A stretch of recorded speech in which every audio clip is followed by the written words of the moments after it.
Hello everyone. तो आप सभी को हमारे यूट्यूब चैनल वैदिक राम स्वागत है। तो आज का जो लेक्चर नंबर होने वाला है वो होने वाला है 7 और हम लोग इसमें आरआरबी एनटीपीसी का मैथ क्वेश्चन सॉल्यूशन करते हैं। ठीक है, RRB NTPC math PYQ set wise solution. RRB NTPC previous year paper solve and score with our solution.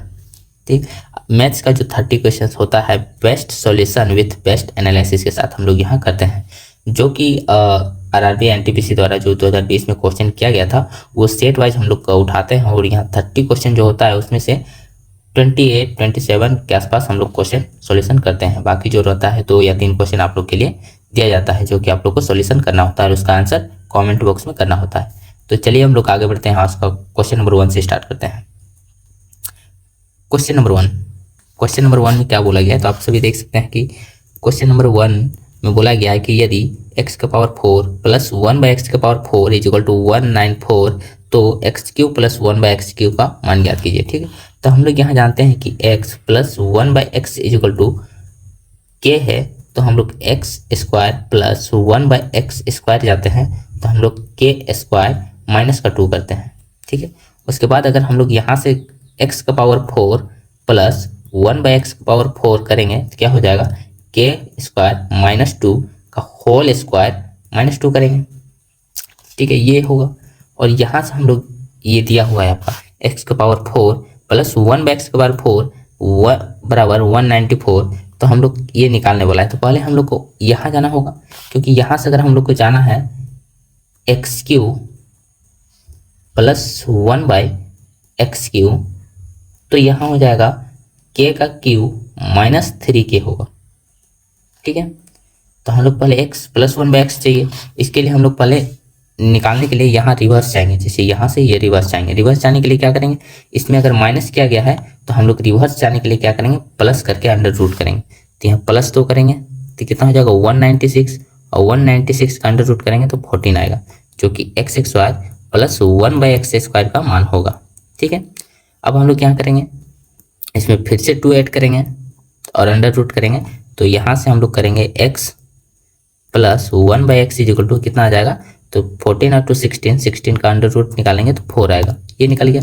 अब हम लोग यहाँ से जाएंगे x cube plus 1 by x cube then 4 का क्यू माइनस 4 इंटू 3, तो हम लोग यहाँ क्या हो जाएगा 4 का क्यू 64 माइनस 4 × 12 देन यहाँ आ जाएगा 52। ठीक है, तो हम लोग का कौन सा आंसर हो जाएगा, तो हम लोग का ऑप्शन नंबर 1 जो कि 52 आंसर होगा। चलिए आगे बढ़ते हैं। क्वेश्चन नंबर 2 में क्या बोला है, यदि a प्लस बी बराबर 10 है और a square plus b square is equal to 68 है तो a cube plus b cube का मान ज्ञात कीजिए। ठीक है, तो हम लोग पहले यहाँ से जानते हैं क्या, a प्लस बी का होल स्क्वायर बराबर क्या होता है, a square plus b square plus 2ab होता है। ठीक है, तो हम लोग यहाँ जानते हैं a प्लस बी कितना दिया हुआ 10 का स्क्वायर 100 बराबर a square plus b square कितना दिया हुआ है 68 बराबर 2ab, सॉरी प्लस में 2ab। ठीक, यहाँ से हम लोग ये घटाएंगे तो 2ab बराबर क्या हो जाएगा, 100 में 68 घटेगा तो कितना बच जाएगा 32, कितना 32। यहाँ से हम लोग ab निकालते हैं तो कितना निकल जाएगा, ab बराबर 16। ठीक है, कोई दिक्कत यहाँ तक नहीं। उसके बाद हम लोग यहाँ जानते हैं a cube plus b cube पूछा है, तो हम लोग a cube plus b cube बराबर होता है ए प्लस बी इंटू में a square minus a b plus b square. ठीक है, अब हम लोग यहाँ सोल्यूशन करते हैं तो ए प्लस बी हम लोग का कितना दिया हुआ है 10, तो 10 into a square plus b square, a square plus b square कितना दिया हुआ है, तो a square plus b square 68 minus का ए बी, तो ए बी हम लोग कितना निकालें यहाँ 16 माइनस 16। ठीक है, अब हम लोग यहाँ करते हैं 68 माइनस 16 तो कितना हो जाएगा 10 गुना में 8 में 6 गया तो 2 और 6 में गया तो 5, यानी कि 52 गुना 10 520। ठीक है, हम लोग का जो ऑप्शन नंबर 4 हो जाएगा वो आंसर हो जाएगा। ठीक है, अब हम लोग यहाँ तक कर लिए। हम लोग इसको शॉर्ट में जल्दी में कैसे करते हैं, तो हम लोग यहाँ हिट एंड ट्रायल लगाएंगे। अगर यहाँ हम लोग रख देते हैं 2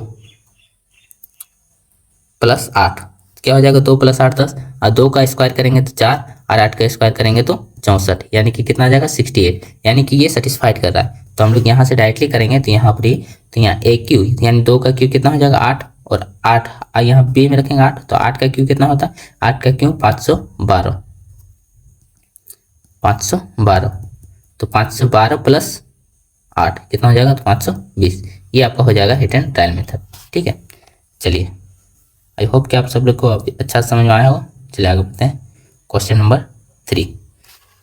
क्वेश्चन नंबर 3 में क्या बोला गया है, तो क्वेश्चन नंबर 3 में बोला गया है 3 संख्याओं में से पहली संख्या दूसरी संख्या की दोगुनी है। ये पहली संख्या, ये दूसरी संख्या और ये तीसरी संख्या। ठीक है, क्या बोला है, पहली संख्या दूसरी संख्या की दोगुनी है और तीसरी संख्या की तीन गुनी है। ठीक है, तो हम लोग तीसरी संख्या की तीन गुनी है तो हम लोग इसको मानते हैं 2, इसको 3 और ये, तो पहली संख्या जो है दूसरी संख्या की दोगुनी है, दूसरी संख्या की दोगुनी है और तीसरी संख्या की तीन गुनी है। ठीक है, तो पहली संख्या की दोगुनी है तो क्या हो जाएगा 6, और तीसरी संख्या की तीन गुनी हो जाएगी तो ये भी 6। ये हो गया।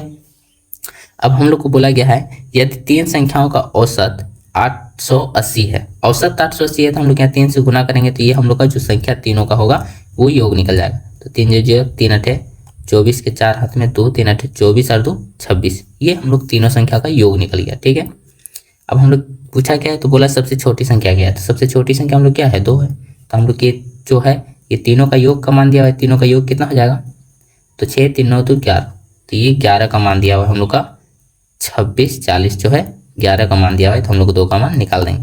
तो 11 से काटेंगे तो 11 दूना 22, 11 चौके 44 जी, तो यहाँ से करेंगे 24 दूना 48, 480, हम लोग का ऑप्शन नंबर हो जाएगा 4। ठीक है, चलिए आगे बढ़ते हैं। Question number 4। क्वेश्चन नंबर 4 में क्या बोला गया है, तो एक धनराशि को 10% चक्रवृद्धि ब्याज के प्रति वर्ष की दर से 2 वर्ष के लिए निवेश किया जाता है। इससे 1762 रुपये अधिक मिलेंगे यदि ब्याज की गणना अर्धवार्षिक रूप से की जाती है। निवेश की गई राशि ज्ञात कीजिए। ठीक है, इसका सॉल्यूशन कैसे करना है, तो अगर 2 साल के लिए चक्रवृद्धि ब्याज 10% के हिसाब से दिया गया है तो 10% का फ्रैक्शन कितना हो जाएगा एक साल के लिए, तो 11/10। ठीक है, लेकिन 2 साल के लिए प्रिंसिपल का 11/10 एक साल के लिए होगा, लेकिन हम लोग का जैसे कि है 2 साल के लिए बोला तो क्या हो जाएगा प्रिंसिपल का 11/10 का स्क्वायर। ठीक है, अगर अर्धवार्षिक रूप से है तो अर्धवार्षिक रूप से क्या हो जाएगा, ये टाइम 4 गुना हो जाएगा, 2 गुना टाइम हो जाएगा, मतलब 4th टाइम के लिए मिलेगा। जैसे अर्धवार्षिक मतलब 6 मंथ देगा, 6 मंथ करके देगा तो कितना 4th टाइम देगा, 4th टाइम।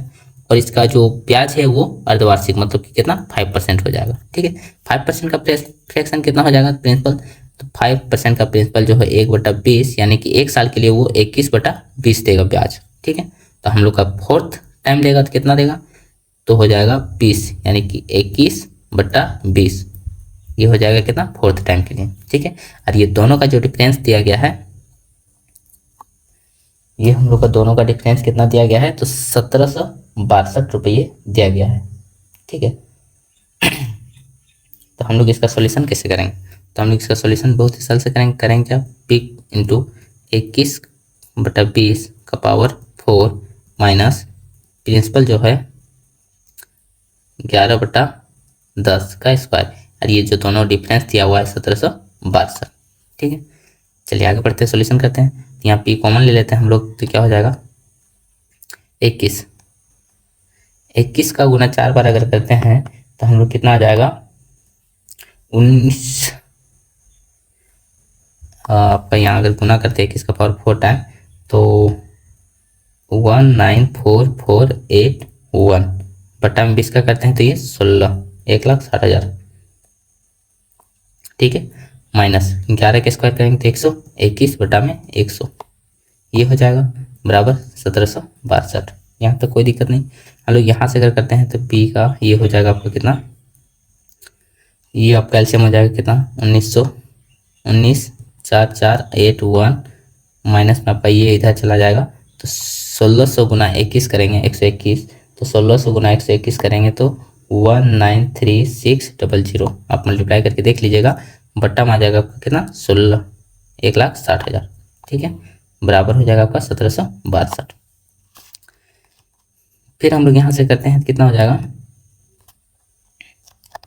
1662 उसके बाद ये हो जाएगा पी, ठीक है। तो ये अब हम लोग पी बराबर निकालते हैं, तो इसका जो डिफरेंस करते हैं इसका, तो कितना हो जाएगा, डिफरेंस करते हैं तो 0 1 हो जाएगा, फिर 8, फिर 19 93 94, तो फिर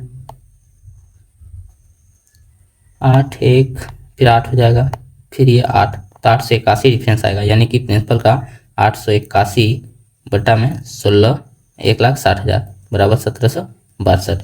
यहाँ से हम लोग प्रिंसिपल निकालेंगे तो कितना हो जाएगा, 1762 गुना में 1,60,000 बटा में 881, तो 881 दो बार कटेगा, तो यहाँ से आपका आ जाएगा कितना, 3,20,000। ठीक है, ऑप्शन नंबर 4। चलिए, आई होप कि समझ में आएगा आप लोग को बहुत बढ़िया से। चलिए आगे बढ़ते हैं, क्वेश्चन नंबर 5।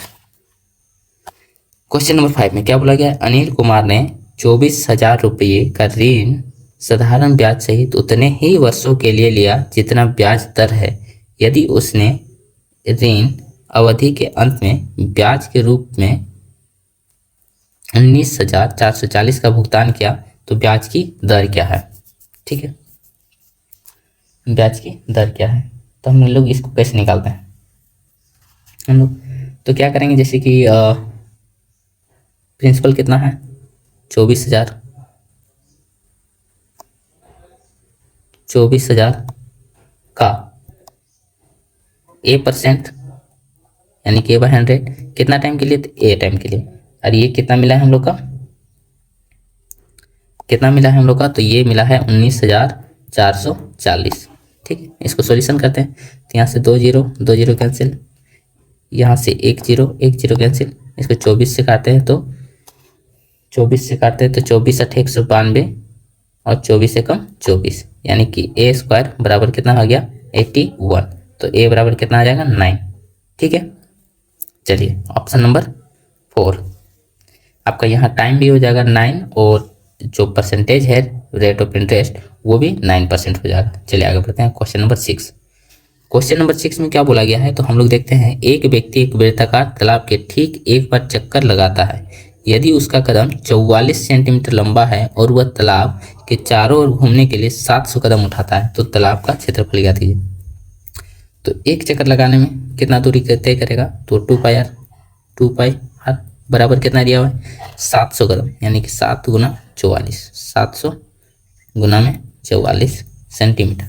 ठीक, यहाँ से हम लोग निकालते हैं तो कितना निकल जाएगा, 2 गुना में 22/7 गुना में r बराबर 700 गुना 44।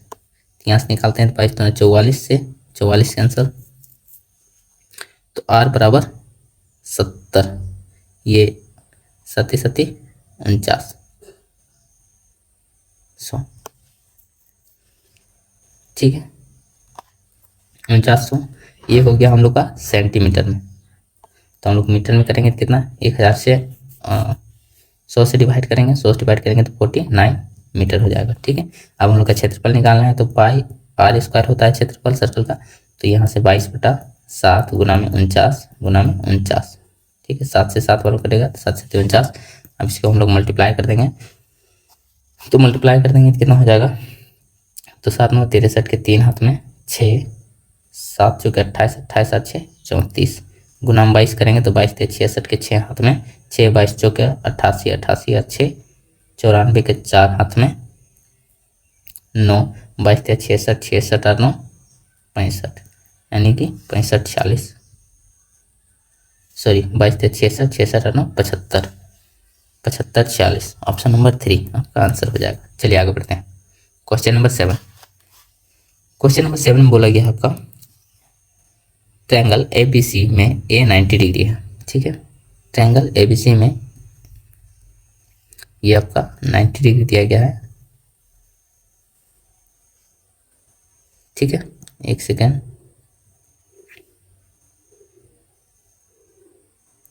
ये आपका, ठीक है, ये 90 डिग्री A हो जाएगा। ठीक है, ये B मान लीजिए C। ट्रायंगल ABC में A 90 डिग्री है, उसके बाद बोला क्या है कि AB 6 सेंटीमीटर है और AC 8 सेंटीमीटर है। तो बोला है कि AD BC पर लंबवत है, ये जो है इसमें लंबवत है, तो ए डी का किसके बराबर है, ए डी बराबर क्या होगा। ठीक है, तो हम लोग जानते हैं कि ए बी इंटू ए सी बराबर होता है, ए बी इंटू ए सी बराबर होता है a d into b c. ठीक है, तो हम लोग यहाँ से सॉल्यूशन करते हैं। तो ए बी कितना दिया हुआ है 6 गुना में ए सी 8, और बी सी कितना निकल जाएगा हम लोग का, ये एक हम लोग का ये ट्रायंगल हो गया समकोण त्रिभुज हो गया। तो ये 6 8 10, तो ये ट्रिपलेट में कितना निकल गया बी सी बराबर 10 निकल गया, बी सी बराबर 10। तो हम लोग यहाँ से निकालेंगे ए डी गुना में बी सी हम लोग का 10, तो 6 8 48, 48 बटा 10 4.8 हो जाएगा कितना ए डी बराबर। ठीक है, ए डी बराबर 4.8, ऑप्शन नंबर 3। चलिए आगे बढ़ते हैं। क्वेश्चन नंबर 8, क्वेश्चन नंबर 8 में क्या बोला गया है, तो देखते हैं हम क्वेश्चन नंबर 8 में। त्रिभुज ए बी सी एक समद्विबाहु त्रिभुज है। ठीक है, त्रिभुज ए बी सी एक समद्विबाहु त्रिभुज है। उसके बाद रुकिए एक सेकेंड, क्वेश्चन, ठीक है एक सेकेंड। तो हम लोग देख रहे थे क्वेश्चन नंबर 8। क्वेश्चन नंबर 8 में क्या है, एक त्रिभुज ए बी सी एक समद्विबाहु त्रिभुज है जिसमें से कौन सी 90 डिग्री है और ए सी बराबर 8 सेंटीमीटर, तो ए बी ज्ञात कीजिए। ठीक है, कौन सी 90 डिग्री है, ये आपका कौन सी हो जाएगा, ये ए ये बी। ठीक है, यहाँ तक कोई दिक्कत नहीं। तो हम लोग देखते हैं, ये 90 डिग्री है और ये बोला है कि इस समद्विबाहु त्रिभुज है। क्या है, समद्विबाहु त्रिभुज, ये और ये ए बी ए सी बराबर बी सी ये होगा। अगर ये ए सी बोला है कि 8 सेंटीमीटर है, तो बी सी भी कितना हो जाएगा 8 सेंटीमीटर। तो बोला है कि ए बी ज्ञात कीजिए, ये आपका निकालने बोला है। तो ये 8 है, ये 8 है, तो ये क्या हो जाएगा 8 सेंटीमीटर। ठीक है, आपसे आता होगा। चलिए आगे बढ़ते हैं। क्वेश्चन नंबर 9, क्वेश्चन नंबर 9 में बोला गया है, एक घनाभ की लंबाई और चौड़ाई और ऊंचाई क्रमशः 17 सेंटीमीटर 18 सेंटीमीटर और 21 सेंटीमीटर। तो घनाभ से 3 सेंटीमीटर भुजा वाले कितने घन काटे जा सकते हैं। ठीक है, तो पहले तो इसमें निकालने का सरल सा तरीका है, घनाभ का आयतन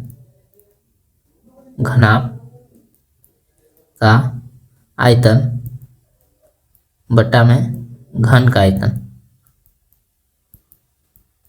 ठीक है, तो घनाभ का आयतन क्या हो जाएगा, तो 27 गुना में 18 गुना में 21 बटा में घन का आयतन क्या हो जाएगा, तो घन का आयतन 3 गुना 3 हो जाएगा, क्योंकि इसका सब बराबर होता है, लंबाई चौड़ाई और ऊंचाई। तो काटेंगे 3 से 3 9 27, इसको 3 से काटेंगे तो 3 3 9 और 3 से इसको काटेंगे तो 3 एकम 3। ठीक है, तो हम लोग इसको मल्टीप्लाई कर लेंगे, तो 18 एकम 18 का 8 हाथ में 1 18 गुना 36 और 1 37, यानी 378 घन काटे जा सकते हैं। Option number 2 answer. चलिए आगे बढ़ते हैं। क्वेश्चन नंबर 10, क्वेश्चन नंबर 10 में क्या बोला गया, जब पूर्णांक m को 8 से विभाजित किया जाता है तो शेषफल 5 बचता है। m को हम लोग 8 से विभाजित करते हैं तो शेषफल क्या बचता है, ये 5 बचता है शेषफल। ठीक है, तो बोला है कि 7m को 8 से विभाजित किया जाए तो शेषफल क्या होगा। तो हम लोग जैसे m के साथ करते हैं वही उसके शेष के साथ करना है। m को कितना गुना किया है, तो 7m कर दिया है, 7 गुना। तो हम लोग उसी तरह 5 को जो शेषफल है रिमाइंडर है उसको भी 7 गुना करके 8 से भागा देंगे, जो बचेगा वही शेषफल रहेगा। तो 7 × 5 = 35 बटा में 8, तो 8 चौके 32, तो कितना हो जाएगा 8 चौके 32, 3 रिमाइंडर बचेगा, यानी कि ऑप्शन नंबर 3 हो जाएगा आपका। रिमाइंडर कितना बचेगा 3। चलिए आगे बढ़ते हैं। क्वेश्चन नंबर 11, क्वेश्चन नंबर 11 में क्या है, दो धनात्मक संख्याओं का योग 384 है।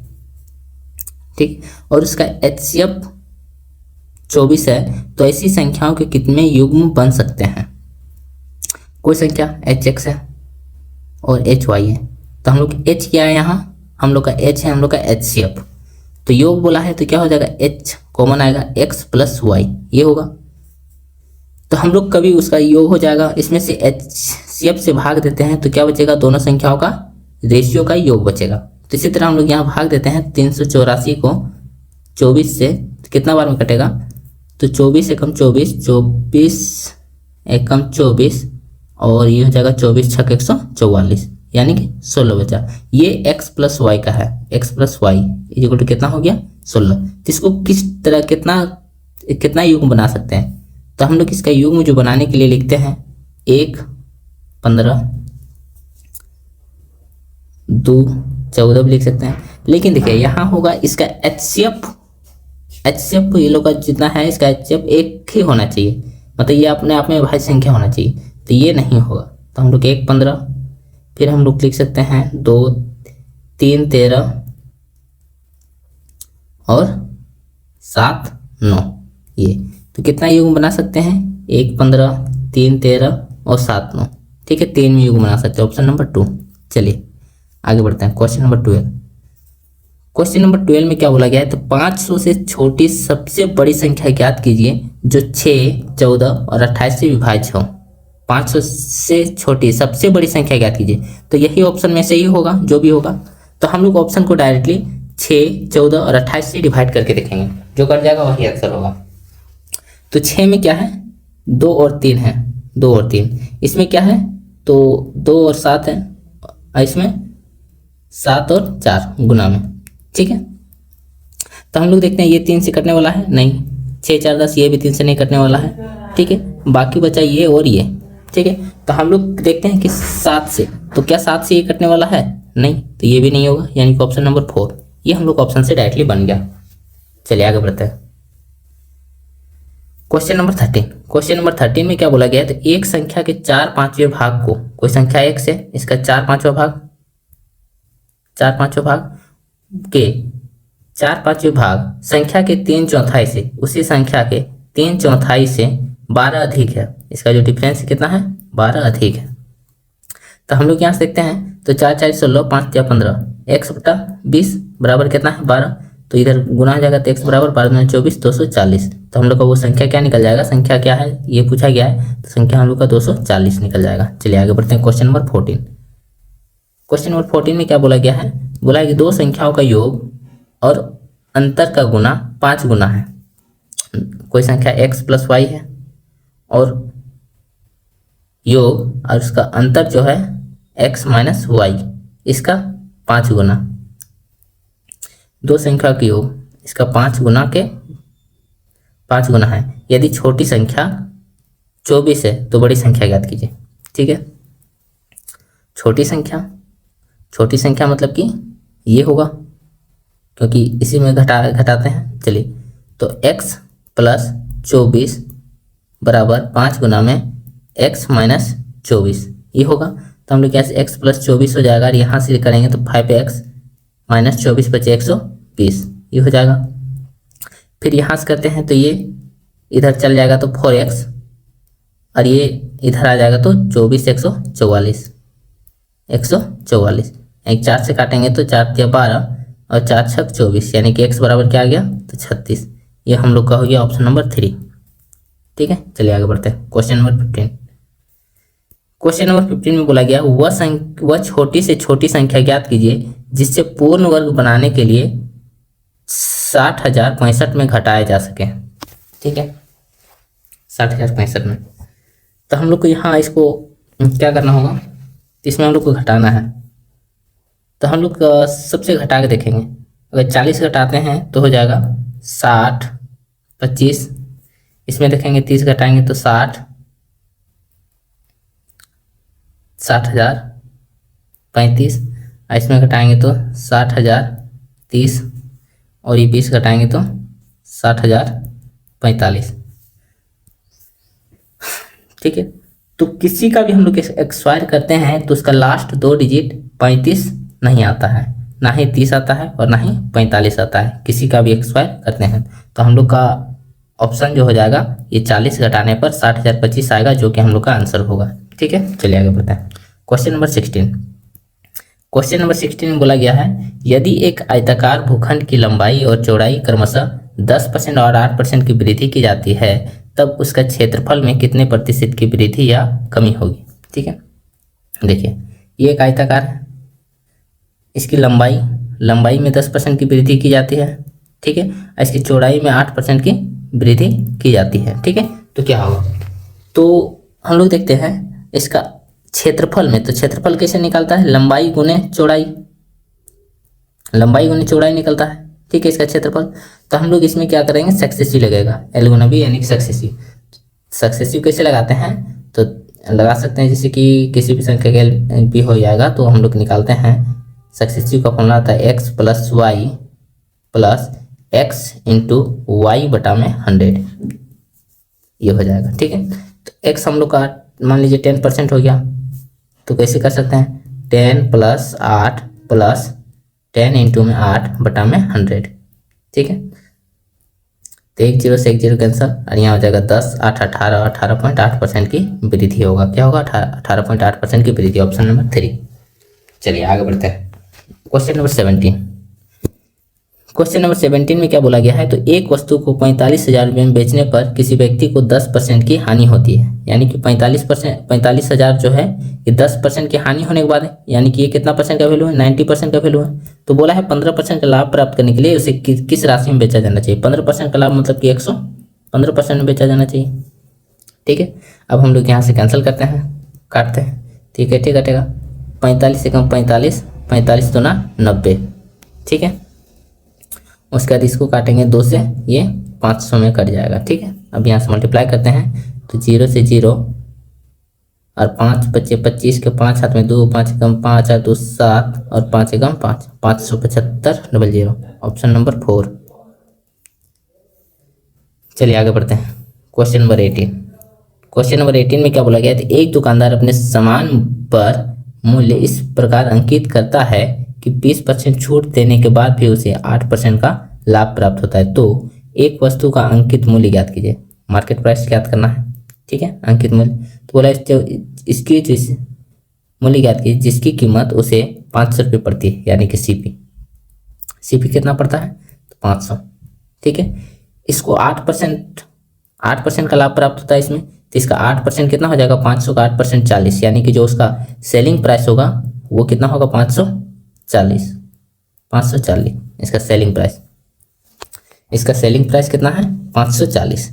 और ये जो 540 है ये मार्क प्राइस में छूट देने के बाद है, तो मार्क प्राइस में कितना % की छूट दिया है, तो मार्क प्राइस में 20% का छूट दिया है, यानी कि 540 है जो मार्क प्राइस में 20% छूट देने के बाद है, यानी कि 80% है, 80% है, मार्क प्राइस का 80% का मान है, ठीक है। तो इसका 100% मार्क प्राइस का कितना हो जाएगा, तो यहाँ से निकाल देते हैं, तो 20 चौके 80, 20 पच्चीस 100, 4 से इसको काटेंगे, 4 एकम 4, 4 दिया 12, 4 पच्चीस 20, अब 5 मिनट करते हैं, तो 5 एकम 5 पच्चीस 25 के 5 हाथ में 2, 5 दिया 15, 2 17 के 7 हाथ में 1, 5 एकम 5 और 1 6, 675, ऑप्शन नंबर 4 आपका आंसर हो जाएगा, ठीक है।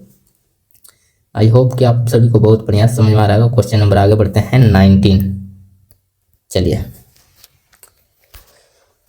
क्वेश्चन नंबर 19 बोला, एक कोठी में पुरुष और महिला अधिकारियों का अनुपात 4:7 है। यदि 50 पुरुष अधिकारियों और 100 महिला अधिकारियों को दूसरी कोठी में स्थानांतरित किया जाता है तो पुरुष और महिला अधिकारियों का अनुपात 7:12 हो जाता है। तो कोठी में स्थानांतरण होने से पहले पुरुष अधिकारियों की संख्या ज्ञात कीजिए, ठीक है। तो ये मेल है और ये फीमेल है, कितना है, तो मेल फीमेल का जो रेशियो है 4x और ये 7x। बोला है कि 50 पुरुष का दूसरी कोठी में स्थानांतरित हो जाता है, स्थानांतरित मतलब कि घट जाता है, तो कितना 50 का कमी हो जाता है माइनस, और इसमें 100 महिला कम हो जाती है, तो जो रेशियो है वो कितना बन जाता है 7:12, ठीक है।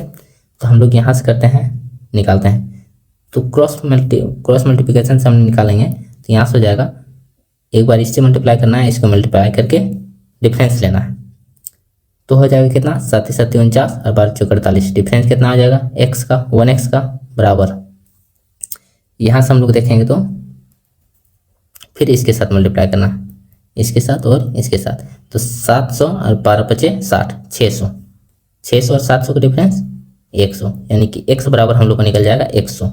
तो कोठी में स्थानांतरित होने से पहले पुरुष अधिकारियों की संख्या, तो पुरुष अधिकारियों की संख्या कितना था 4x मतलब कि 4x बराबर 400, तो हम लोग का ऑप्शन नंबर 1 हो जाएगा आंसर, ठीक है। चलिए आगे बढ़ते हैं, क्वेश्चन नंबर 20। तो क्वेश्चन नंबर 20 में बोला गया है x/y बराबर 4/9, यानी कि x बराबर 4 और y बराबर 9। ठीक है, तो बोला है कि इसका जो ये है ये अनुपात निकालें। तो हम लोग देखते हैं x बराबर कितना हो गया 4, तो 9 गुना 4 प्लस 4 गुना में 9, यानी कि 9 चौके 36 और 4 9 36, 36 36 72 हो गया रेशियो। अब इसको करना है x की जगह में कितना है 4, तो 18 गुना में 4 प्लस 3 गुना में 9, तो 9 तिया 27 और 72, 27 और 72 कितना हो जाएगा, तो हम लोग जोड़ देते हैं 27 और ये 72, तो 7 2 9, 7 2 9 कितना हो जाएगा 99। ठीक है, तो हम लोग यहाँ से रेशियोस निकालते हैं, तो 9 8 72 और 9 से 11 बार में, यानी कि 99, 8/11 हम लोग का आंसर हो जाएगा। चलिए आगे बढ़ते हैं क्वेश्चन नंबर 21।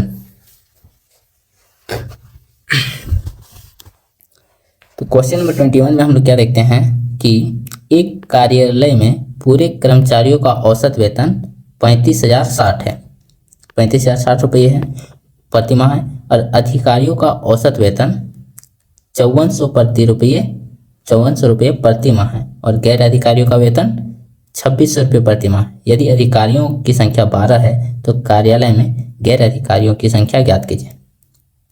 ये अधिकारी और ये गैर अधिकारी।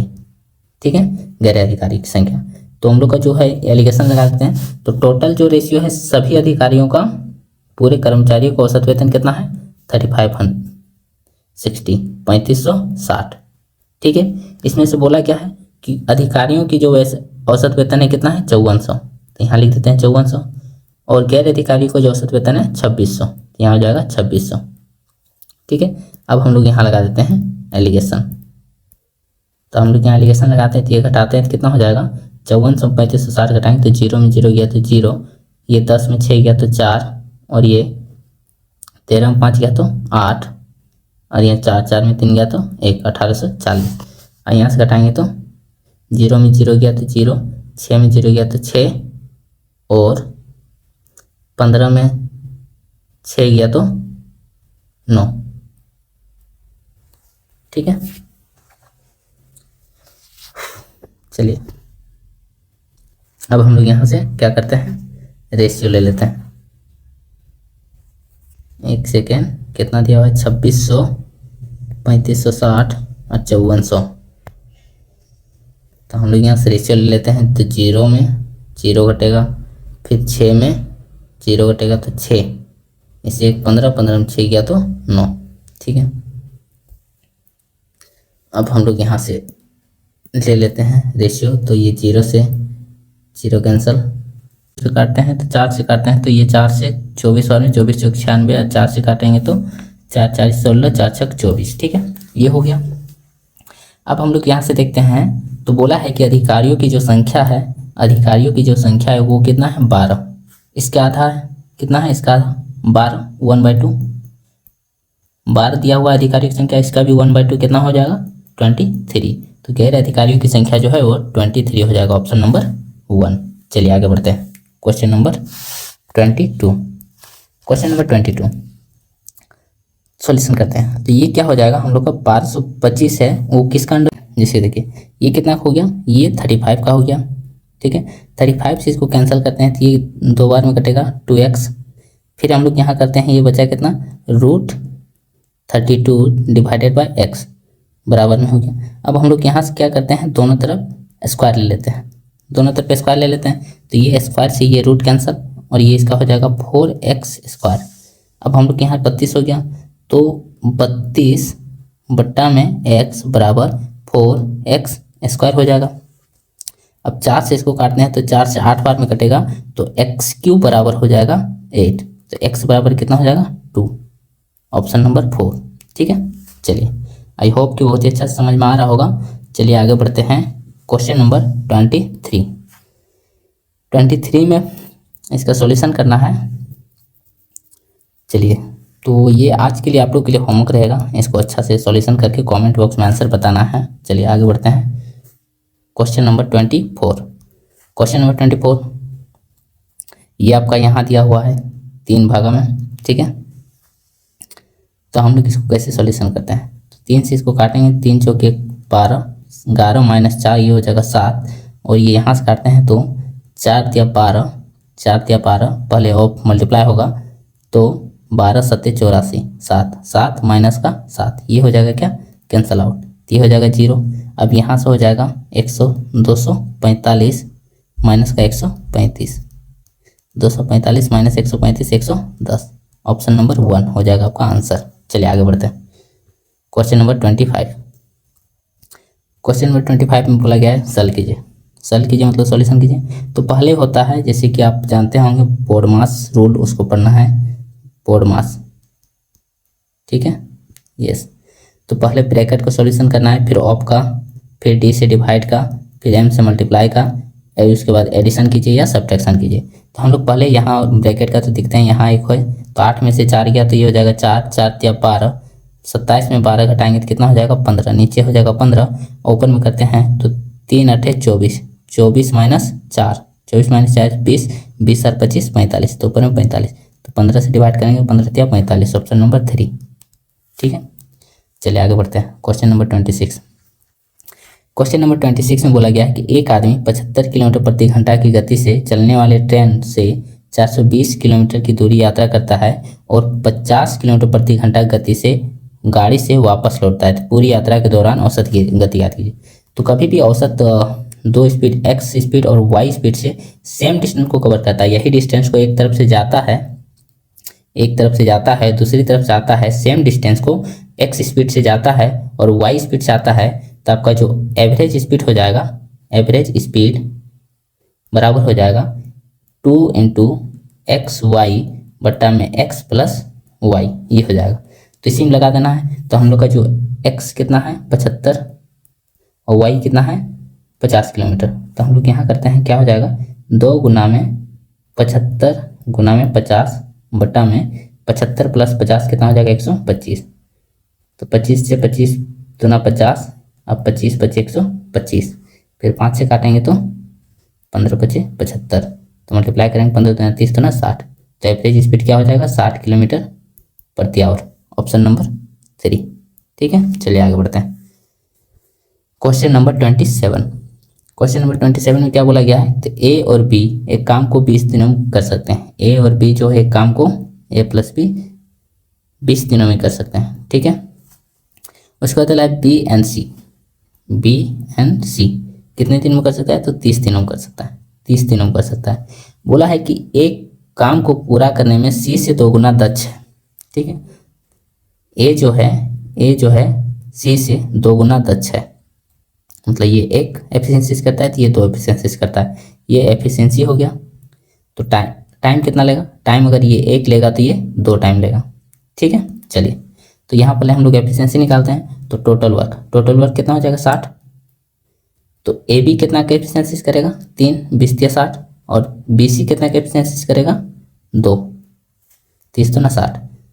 तो हम लोग मान लेते हैं ए का एफिशिएंसी 2 और बी का एफिशिएंसी 1, यहाँ बी का एफिशिएंसी 1 हो गया तो ये एफिशिएंसी 1, तो यहाँ हम लोग देते हैं कि ए जो है सी से 2 गुना दक्ष है, यानी कि सेटिस्फाइड है। तो बोला है कि बी अकेले कितने दिनों में पूरा कर सकता है, तो बी का एफिशिएंसी यहाँ कितना हम लोग लिए हैं 1 आया है, यानी कि टोटल 60 वर्क है, 1 की स्पीड से करेगा तो कितना टाइम लगेगा 60 डेज, ठीक है, ऑप्शन नंबर 1, ठीक है। चलिए आगे बढ़ते हैं। Question number 28।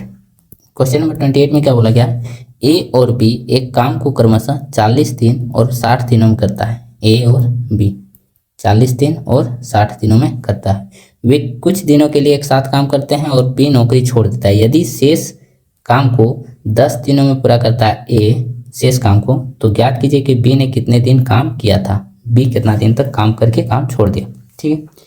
तो हम लोग यहाँ से टोटल वर्क निकाल देते हैं। टोटल वर्क कितना हो जाएगा 120, तो इसका एफिशिएंसी 2 हो जाएगा, इसका एफिशिएंसी 3 हो जाएगा, ठीक है। तो बोला है कि जो शेष काम बचा था, ये दोनों साथ में करने के बाद जो शेष काम बचा था वो ए ने 10 दिन में किया है। कितना दिन में 10 दिन में, तो ए का एफिशिएंसी 3 है, तो 10 दिन में कितना करेगा 3 गुना 10 बराबर 30 काम, यानी कि जो ए जो है लास्ट का जो काम है वो 10 दिन में कंप्लीट किया था, यानी कि 30 काम ए अकेले किया था लास्ट में, तो 30 काम को घटा देते हैं तो कितना बचेगा 90। और जो 90 काम है ये दोनों मिल के किया था, ए और बी मिल के किया था। और तो ए बी का एफिशिएंसी कितना हो जाएगा 5, 3 + 2 5, तो 5 की स्पीड से किया होगा तो कितना दिन किया होगा, तो 18 × 5 = 90, यानी कि दोनों ने मिलकर 18 दिन काम किया, यानी बी ने कितने दिन काम किया होगा, तो बी भी 18 दिन तक काम किया होगा। चलिए हो गया, आगे बढ़ते हैं क्वेश्चन नंबर 29। क्वेश्चन नंबर 29 बोला गया है, दो मीनारों के बीच क्षैतिज दूरी 40√3 मीटर है। पहले मीनार के शिखर का अवनमन कोण जब दूसरे मीनार के शीर्ष से देखा जाता है तो 30 डिग्री होता है। यदि दूसरे मीनार की ऊंचाई 130 मीटर है तो पहले मीनार की ऊंचाई ज्ञात कीजिए। ठीक है, चलिए तो हम लोग पहले मीनार बनाते हैं। ये हो गया एक, ठीक है, ये पहले मीनार की, ये आपका, एक सेकेंड, ये जो है आपका दूसरे मीनार की ऊंचाई हो गया। ठीक है, इसका जो डिस्टेंस है वो डिस्टेंस कितना है, तो 40√3 है। ठीक है, ये तो ये यहाँ से हम लोग देख लेते हैं, ये हो जाएगा आपका। ठीक है, तो इसका जो अवनमन कोण है ये बोला गया है 30 डिग्री है, कितना 30 डिग्री, तो ये एकांतर कोण ये भी कितना हो जाएगा 30 डिग्री। ठीक है, ये भी कितना हो जाएगा 30 डिग्री। चलिए एक सेकेंड, ये आपका हो जाएगा कितना 30 डिग्री। ठीक है, और ये जो आपका हाइट टोटल दिया गया है ये 130 डिग्री है। तो बोला है कि इसकी जो दूसरी मीनार है, ये दूसरी मीनार, इसकी हाइट क्या होगा, तो हम लोग मान लेते हैं इसकी हाइट कितना है h। तो ये जो हाइट होगा ये कितना हो जाएगा, तो ये हाइट आपका हो जाएगा 130 - h। ये जो हाइट है ये 130 - h हो जाएगा। ठीक है, और ये आपका डिस्टेंस सेम है, तो ये डिस्टेंस भी आपका ये और ये इक्वल है, तो ये कितना हो जाएगा आपका 40√3। ठीक है, तो हम लोग यहाँ लेते हैं 10 30 डिग्री, 10 30 डिग्री, 10 30 डिग्री लेते हैं, तो ये आपका हो जाएगा बटा में ये, मान लीजिए ए बी सी, तो ए बी 10 30 डिग्री बराबर 10 30 डिग्री बराबर ए बी बटा में बी सी। तो 10 30 डिग्री का मान कितना 1/√3 बराबर ए बी कितना हो जाएगा, तो 130 माइनस का एच बटा में 40√3। तो यहाँ से हो जाएगा, हम सॉल्यूशन करते हैं तो ये √3 से √3 कैंसिल आउट, यानी कि 130 माइनस एच बराबर 40। यहाँ से एच बराबर आपका हो जाएगा 130 माइनस 40 बराबर 90 डिग्री। ठीक है, यानी कि ऑप्शन नंबर 2। चलिए ये निकल जाएगा आपका 90 डिग्री। ठीक है, सॉरी 90 डिग्री नहीं 90 मीटर आपका ये हाइट निकल जाएगा। चलिए आगे बढ़ते हैं, क्वेश्चन नंबर 30। क्वेश्चन नंबर 30 भी आज के लिए आप लोग का ये होमवर्क रह जाएगा। ठीक है, एक पीछे छूटा है और ये एक दूसरा नंबर। ठीक है, तो ये दोनों क्वेश्चन को आप लोग को सॉल्यूशन कर लेना है और आंसर को कमेंट बॉक्स में बताना है। चलिए आगे बढ़ते हैं, तो आज का क्वेश्चन यही सॉल्यूशन करते हैं, सॉल्यूशन खत्म होता है। तो आज का जो लेक्चर नंबर था वो 7 था। तो आप सभी को यहाँ जो सीरीज चल रहा है RRB NTPC PYQ set wise solution किया जा रहा है और विथ बेस्ट एनालिसिस के साथ। तो आप लोग इस सीरीज को ज़्यादा से ज़्यादा शेयर करें, जिसको प्रीवियस ईयर क्वेश्चन सॉल्यूशन का ज़रूरत है उसके पास जरूर शेयर करें। और यहाँ तक देखने के लिए आप सभी को थैंक यू। आपका दिन शुभ हो।